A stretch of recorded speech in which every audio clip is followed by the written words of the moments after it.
Welcome to Term Talk, a Federal Judicial Center video podcast. Each term, we discuss Supreme Court cases that matter most to federal judges. Joining me today is Mr. Paul Clement, former Solicitor General of the United States, and Professor Evan Lee, Professor Emeritus of Law at the University of California, Hastings School of Law. Thank you both for joining us. Today, we are talking about a case that helps clarify personal jurisdiction jurisprudence, but leaves open several important questions. In Ford Motor Company versus Montana 8th Judicial District, the court introduces the concept of relatedness into personal jurisdiction. Evan, is there a background that we need to better understand the case? Well, what you need to know is that in the last few years, the Supreme Court has handed down a string of decisions in which state courts asserted specific personal jurisdiction over out-of-state defendants, and the Supreme Court disapproved of those assertions. The two most recent of those decisions are Bristol-Myers Squibb versus Superior Court of California from 2017 and Walden versus Fiore from 2014. Those two are the two that end up playing the most prominent role in the opinion that emerges from this case.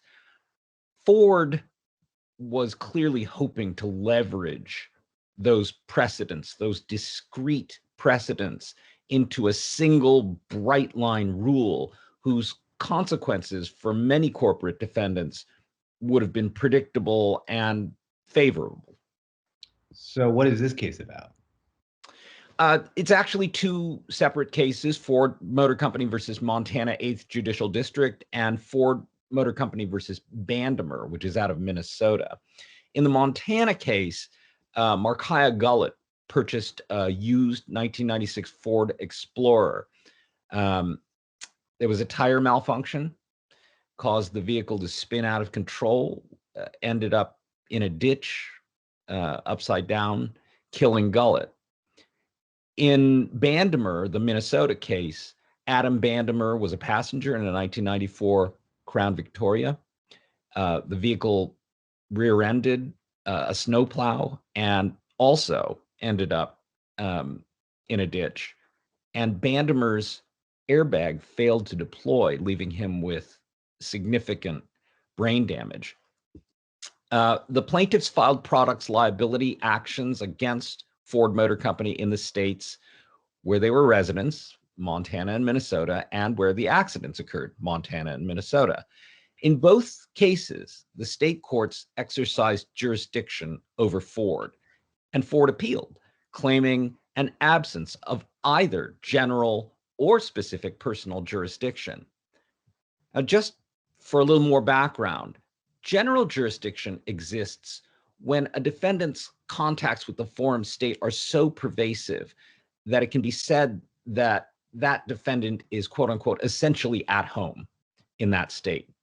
Specific is where the defendant's contacts with the forum state fall short of that standard, and yet the defendant has nonetheless purposefully availed itself of the privilege of conducting activity in that forum state.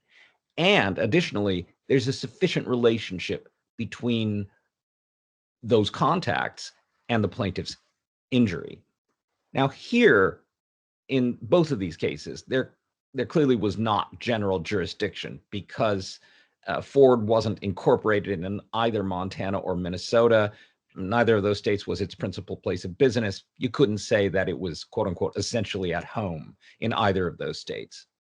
Moving to specific jurisdiction, Ford conceded that it had purposefully availed itself of the privilege of doing business in Montana and Minnesota, but denied that there was a sufficient relationship between its contacts and the plaintiff's injuries. Ford's argument, a novel one, was that the only relationship that would suffice for jurisdiction had to be a causal relationship. And Ford portrayed that causation test as a logical implication of Bristol-Myers Squibb and Walden versus Fiore. As applied to automobiles, this causation test meant that there could be no specific jurisdiction over Ford unless the cars were either originally sold in Montana and Minnesota, which was not true, or that they were designed or manufactured in Montana and Minnesota, which was also not true. Paul, what did the court say? So the court in this case unanimously rejected Ford's position and Ford's effort to get the court to adopt the strict causal test that Evan alluded to. In an opinion by Justice Kagan, the court really clarified that the test is broader than strict causation and includes a related to component, and also suggested that the focus can't be exclusively on the defendant, but also has to take into account the plaintiff's relationship to the injury and to the forum. In particular, a number of the court's prior cases had used a formulation in articulating the test about specific personal jurisdiction as to whether the injuries in the case arose out of or related to the defendant's specific contacts with the forum. And although a lot of people kind of read that as just one unified phrase, the court in this opinion really parsed that language and said that arising out of does suggest the kind of causal test that Ford was pushing for, but the or related to test was a broader test that included considerations of the plaintiff's relationship to the forum as well, and the broader activities of the defendant vis-a-vis the forum, even apart from the specific sale of the specific car at issue in the case. And the court applied that test to reject Ford's position more generally and to conclude there was personal jurisdiction in this case. In doing so, the court distinguished the two prior cases that Evan alluded to, Bristol-Myers Squibb and the Walden against Fiore case. With respect to Bristol-Myers Squibb, that was a case where the plaintiffs were trying to bring a nationwide class action in California state court and included classes of plaintiffs that were non-California plaintiffs. Those plaintiffs really had no connection with California. They didn't take the drug there. They didn't experience their injury there. And so Justice Kagan was really able to suggest that Bristol-Myers Squibb involved a species of forum shopping that was not at issue in this case, where the lawsuits are brought, where the injuries arise, and where the accidents took place. And then with respect to Walden against Fiore, Justice Kagan really emphasizes that was a case where the defendant had essentially no connection with the forum state.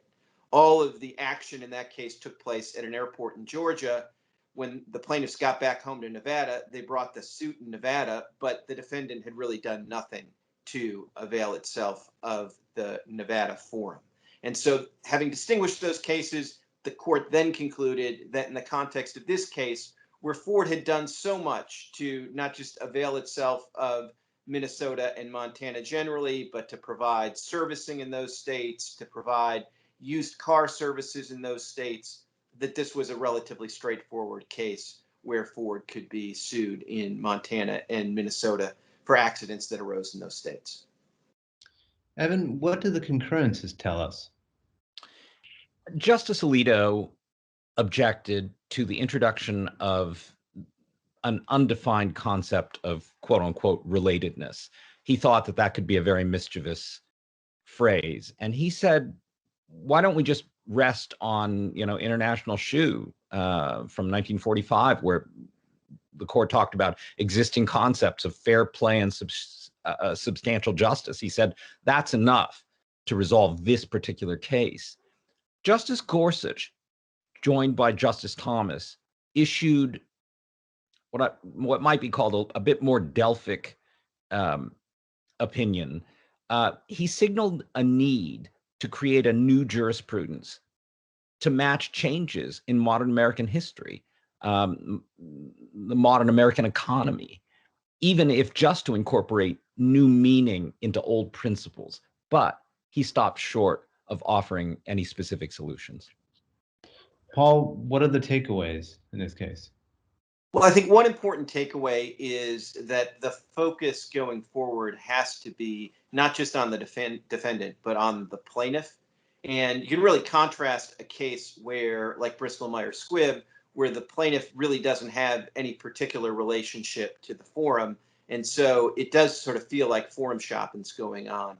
And you can contrast with the cases here where when an accident occurs in Montana, an accident occurs on the road in Minnesota, almost the most logical place for the plaintiff to bring the lawsuit is in their home state. So I think that needs to be part of the analysis. At the same time, though, I think it would be a mistake to look at this case in isolation and think that the court is now all of a sudden become much more permissive when it comes to specific personal jurisdiction.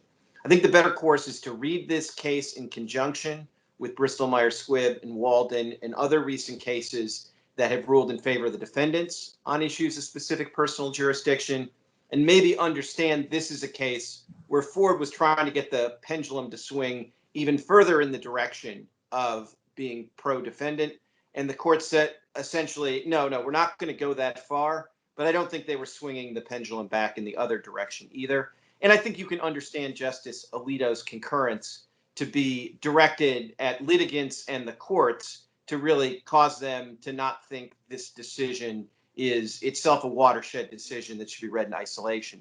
Justice Gorsuch's concurrence, by contrast, I think is more directed at the academy than at litigants and judges, inviting the academy to come up with whole new ways of thinking about these issues. Evan, what are the takeaways from this case? The court refuses to adopt a bright line rule. What it does seem to say is that a state court has jurisdiction if the defendant has purposefully availed itself of the privilege of doing activity in the forum state, and those contacts are related to the plaintiff's injury, and the plaintiff isn't forum shopping.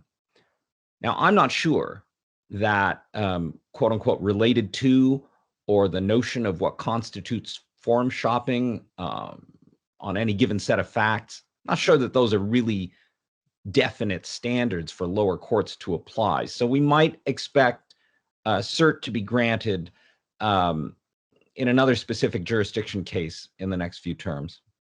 Paul, do you have something to add? I would just emphasize the context of this case. I mean, I think motor vehicles are uniquely transitory, moving from one jurisdiction to another. That's what they're designed to do. So I think this is a case where this was a very tough context for Ford to be making this argument. And I think the court might react quite differently if you had a case that arose out of a piece of stationary equipment that was sold in a state and designed to stay in that state. Or I think they would react differently if you had not somebody like Ford that's going through all these efforts to have a whole network of dealerships in every state in the country, but you had an Etsy crafter or an eBay seller making a sale in a single jurisdiction. Well, both of you, thank you for joining us today.